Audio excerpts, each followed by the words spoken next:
In the quiet hours of a late autumn evening, somewhere along the desolate stretch of Route 66 outside of Amarillo, Texas, an unmarked gas station exchanged a faint flicker of light.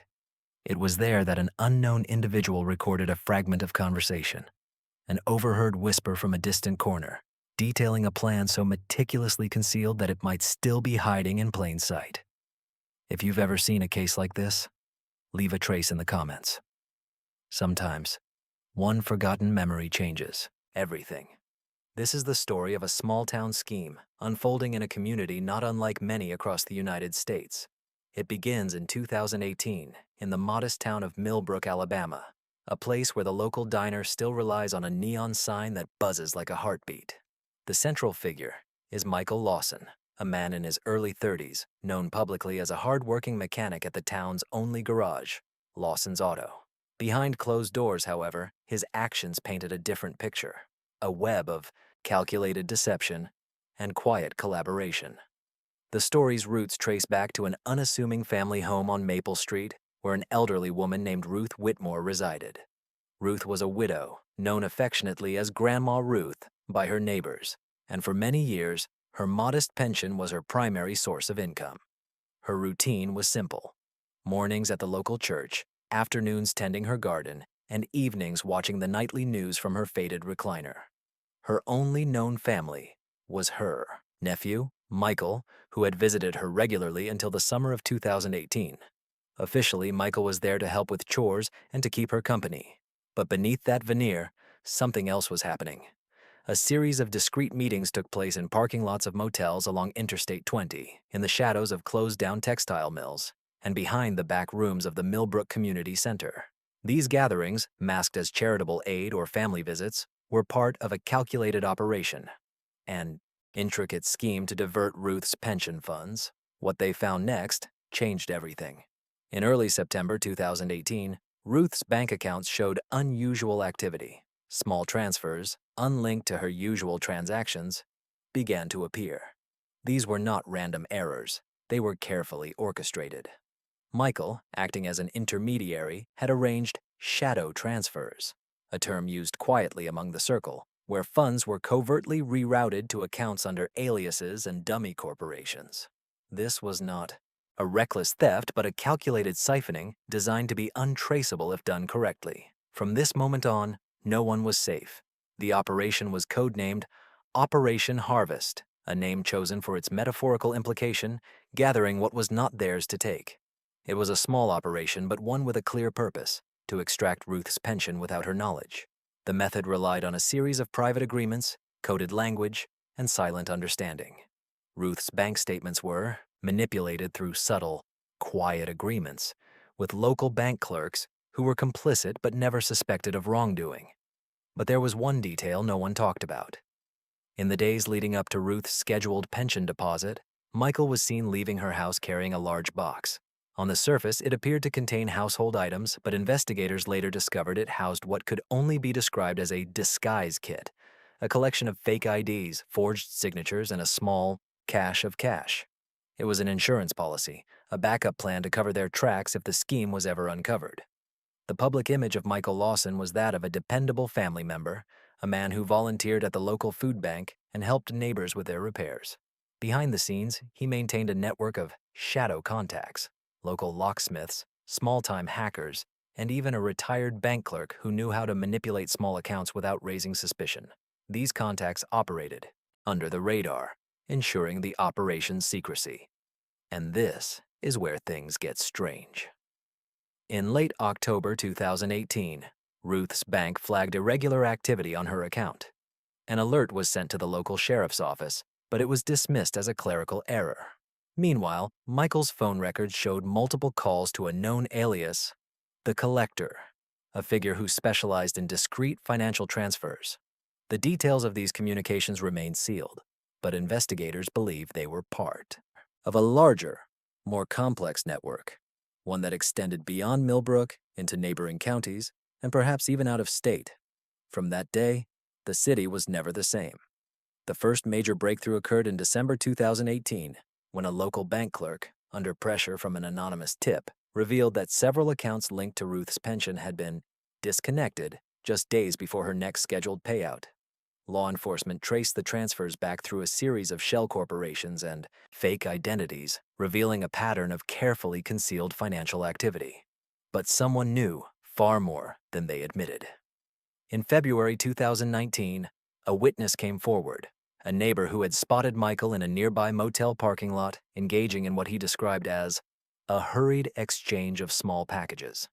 The witness was reluctant at first, but when shown a photo of Ruth's bank statement, he identified the handwriting on the fake signatures as familiar. This led investigators to a small, nondescript motel in nearby Prattville, Alabama, where they found a hidden stash of documents, an almost complete ledger of the operation, detailing every transaction, every meeting, every covert contact. And this is where the plan started to fall apart. As authorities closed in, Michael vanished. His home was searched, revealing nothing more than a few personal belongings and a creased letter addressed to an unknown recipient. The letter, partially recovered, hinted at remorse, but lacked specifics. Ruth remained unaware of her financial loss until her pension check was returned unpaid, a quiet blow that she never fully understood. Only years later did its meaning become clear. In the aftermath, several individuals involved in Operation Harvest faced charges: fraud, conspiracy, breach of trust. Michael Lawson was extradited from a neighboring county, and the case made headlines in the Millbrook Gazette. Yet, even with arrests and public apologies, questions remained. How deeply embedded was this scheme? Were there others involved who still walk free? And what was the true extent of the network that operated in the shadows? They tried to hide this detail, but it was already too late. The final piece of the puzzle was a small, seemingly insignificant item, a child's drawing found on Ruth's refrigerator, pinned beneath a magnet. It depicted a family, smiling, with a bright sun overhead. Beneath it, a note scrawled in childish handwriting read, "Grandma, I love you." Whoa. Innocence of that image contrasted sharply with the dark dealings behind the scenes, suggesting a motive rooted in desperation, loyalty, or perhaps something darker. And then, something happened no one could have predicted. In the weeks following the arrests, anonymous tips suggested that Michael's operation was part of a larger, nationwide scheme. Some theorists believe that Operation Harvest was merely a small fragment of a much broader effort, one that involved multiple families, secret alliances, and clandestine financial networks operating across state lines. The official investigation was limited to Millbrook, but whispers persisted that key figures had managed to escape detection. Would you have trusted them? Would you have seen past the surface of a simple family visit?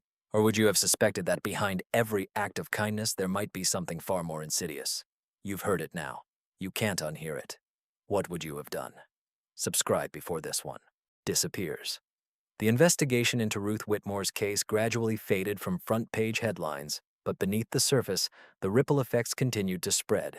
The small town of Millbrook, once so quiet and predictable, now bore the mark of a deeper, more pervasive corruption, an unease that lingered in the shadows of everyday life.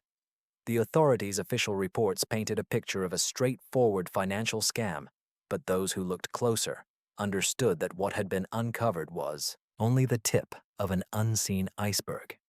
In the months following the arrests, law enforcement agencies across neighboring counties intensified their scrutiny of similar cases.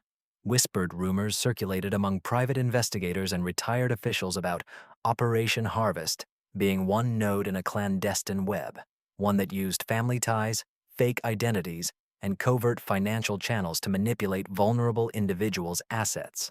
There was a growing suspicion that Ruth's case was not an isolated incident, but part of a larger pattern.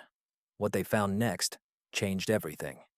In a sealed file from an anonymous source, an untraceable tip sent through an encrypted message, investigators discovered evidence of a high-level template, a blueprint that could be replicated in multiple jurisdictions. It detailed how simple families could be targeted, how small-town officials could be co-opted, and how shadow transfers could be masked within legitimate banking activity. The document was titled Operation Harvest Protocol, and its tone was clinical, almost cold, like an instruction manual for a covert operation. And this is where things get strange. Within the same file, there was a series of coded references to the Overseer, a figure who seemed to coordinate the entire operation from an unknown location. The codename appeared repeatedly alongside descriptions of distractions, disinformation, and disappearance protocols. The authorities doubted its existence at first. An urban legend among the underworld, but the evidence pointed towards someone orchestrating multiple layers of deception, someone who knew how to manipulate the system from behind the scenes. From that day, the city was never the same. The investigation into Ruth's case had opened a Pandora's box. The local sheriff's department, led by Sheriff Daniel Harris, had uncovered enough to arrest Michael Lawson and a handful of accomplices. Yet, even as they moved forward with the case, questions persisted. Who else was involved? How many other families had been targeted? And most unsettling of all, how deep did the reach go? But someone knew far more than they admitted. In the quiet hours of a late March night, a retired bank clerk named Samuel Price received an anonymous email. The message contained a single attachment, an image of a ledger, time-stamped from years earlier, with entries that closely resembled Ruth's case but extended far beyond. Names, account numbers, coded notes, each line revealing a level of sophistication that suggested a deliberate, organized effort to manipulate personal finances on a grand scale. And this is where the story takes an even darker turn. The ledger detailed a pattern of coercive leverage, subtle threats, manipulated signatures, and even private recordings used to blackmail unsuspecting victims into compliance. The operations weren't merely about theft, they were about control. The more the authorities uncovered, the clearer it became that this network thrived on secrecy and intimidation, cloaked in the semblance of normalcy. They tried to hide this detail, but it was already too late. Among the documents was an unsigned crumpled note. Another child's drawing, this time a simple stick figure family with a small caption, "Don't forget us." The innocence of that message contrasted starkly with the sinister reality of what had been uncovered. It suggested that at the core of these schemes were families, mothers, fathers, children, whose lives had been quietly shattered, their trust exploited in ways they could never have imagined. And then, something happened no one could have predicted. A breakthrough came when a whistleblower from within the banking system, a young analyst named Laura Jenkins, decided to leak a series of encrypted files revealing the operation's true scope. Her motives seemed driven by a moral awakening, but her actions opened a floodgate. The files showed that Operation Harvest was not an isolated enterprise, but part of a network that stretched across multiple states, linked by clandestine meetings, coded communications, and shadow transfers. Would you have trusted the system then, or would you have questioned everything you thought you knew about trust and safety? You've heard it now. You can't unhear it. What would you have done? Subscribe before this one disappears. The leak by Laura Jenkins ignited a series of investigations that stretched far beyond the borders of Alabama. Federal agencies, including the FBI and the Department of Justice, became involved, pouring resources into unraveling the sprawling network that had operated in silence for years.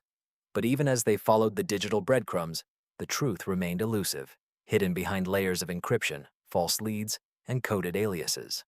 In the aftermath of the disclosures, a pattern began to emerge, one that suggested Ruth Whitmore's case was merely a single chapter in a much larger, more insidious narrative. The operation, dubbed internally as the Shepherd's Network, appeared to target vulnerable families across multiple states, Mississippi, Georgia, Florida, and perhaps beyond. The modus operandi was consistent, using familial bonds, local officials, and distraction tactics to divert attention, all orchestrated by an elusive figure known only as the Shepherd. What they found next changed everything.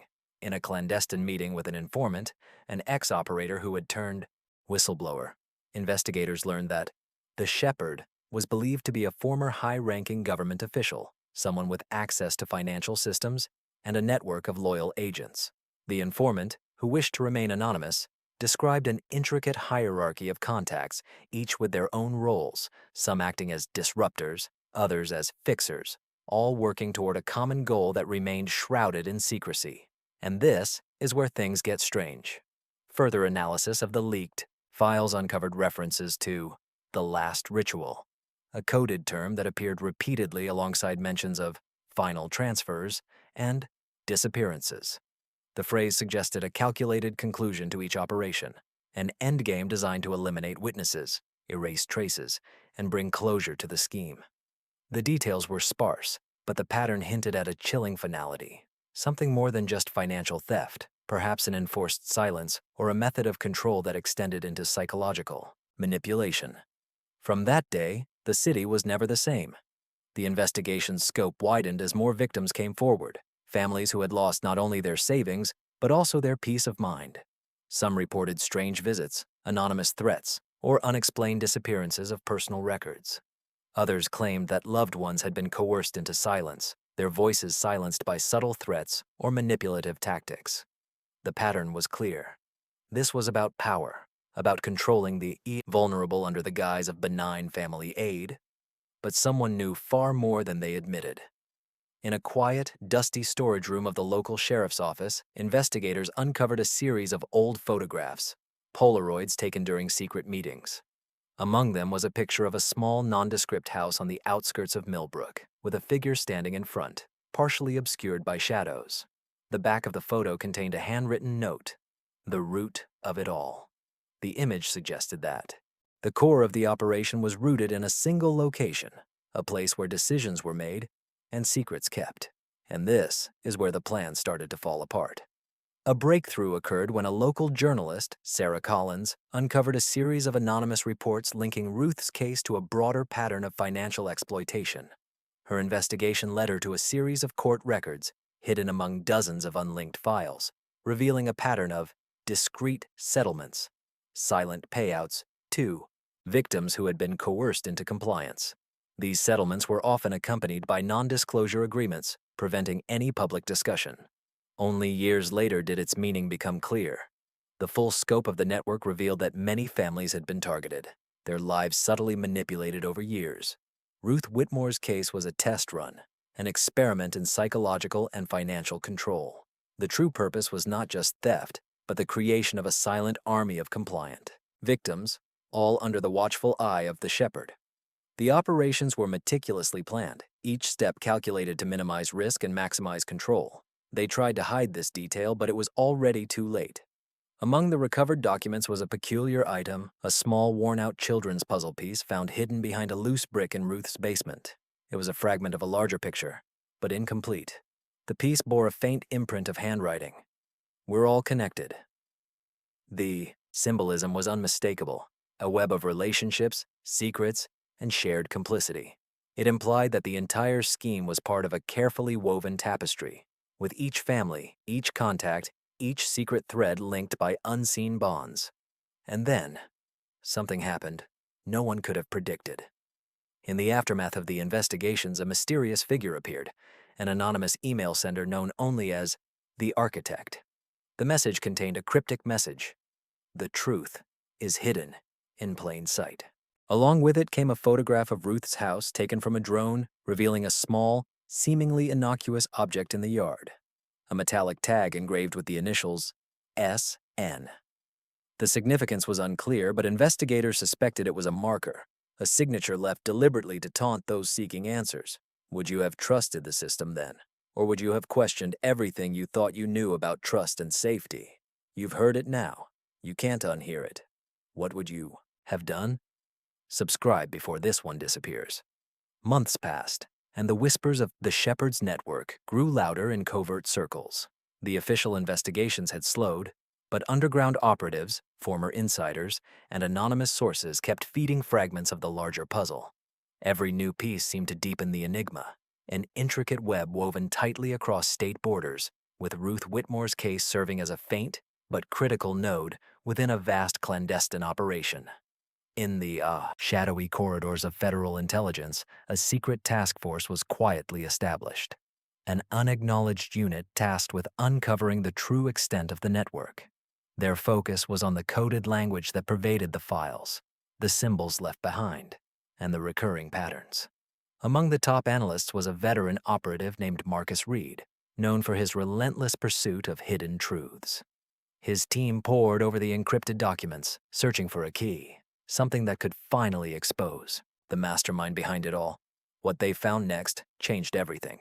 In a hidden archive buried deep within a forgotten server, they uncovered a series of voice recordings, intercepted communications, apparently from the Shepherd himself.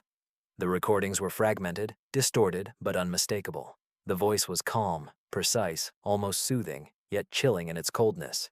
Each message contained cryptic references to the final step, the last ritual, and closing the loop. These phrases suggested an endgame, an orchestrated conclusion to the operation, perhaps even a symbolic act meant to finalize the network's control. And this is where things get strange. One of the recordings contained a startling statement. When the clock strikes 12, everything will align. Then the truth will be revealed. The phrase was cryptic, but it hinted at a planned event, a moment when all the pieces would come together, exposing the full scale of the clandestine web. Investigators believed that the Shepherd had orchestrated a grand culmination, possibly involving a symbolic act meant to cement the operation's legacy, or perhaps to erase any remaining witnesses. From that day, the city was never the same. News of the recording spread slowly, sparking fears and conspiracy theories. Some believed the operation had been dismantled. Others suspected it still lurked in the shadows, waiting for the right moment. Rumors swirled about a secret meeting, a clandestine gathering, where the Shepherd planned to finalize his masterstroke. One last disappearance. One final act of silence. The details remained elusive, but the sense of impending revelation haunted those who knew the truth. But someone knew far more than they admitted. In a clandestine interview with a former associate, an elusive figure known only as the Insider, researchers learned that the entire network was designed to be self-sustaining. The Shepherd was said to be a master manipulator, someone who engineered trust only to dismantle it when it suited his purpose. The Insider claimed that the final ritual wasn't just about cover-ups or financial schemes, it was about psychological domination, about rewriting the narrative of those who had been caught in the web. And this is where the plan started to unravel. In an astonishing turn, a series of encrypted messages intercepted from a secure server revealed plans for a grand disconnection, a coordinated effort to sever all links to the operation, to burn the entire network and erase all traces. The messages hinted at a great reset, where the entire web would be dismantled in one decisive moment, an orchestrated collapse designed to eliminate any remnants of the organization's existence. Only years later did its meaning become clear. The final message was a single line. When the clock strikes 12, the shadows will retreat, and the truth will emerge in the dawn. But the timing was uncertain. Was it a literal event, or a metaphor for the conclusion of a long, hidden saga?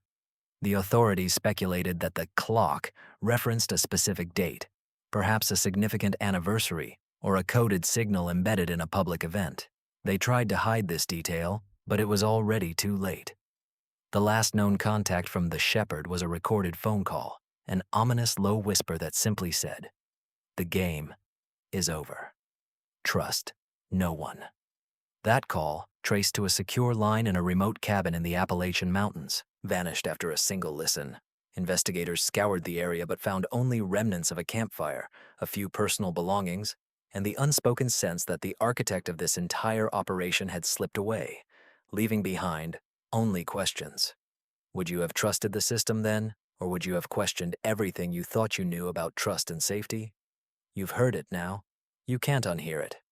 What would you have done? Subscribe before this one disappears.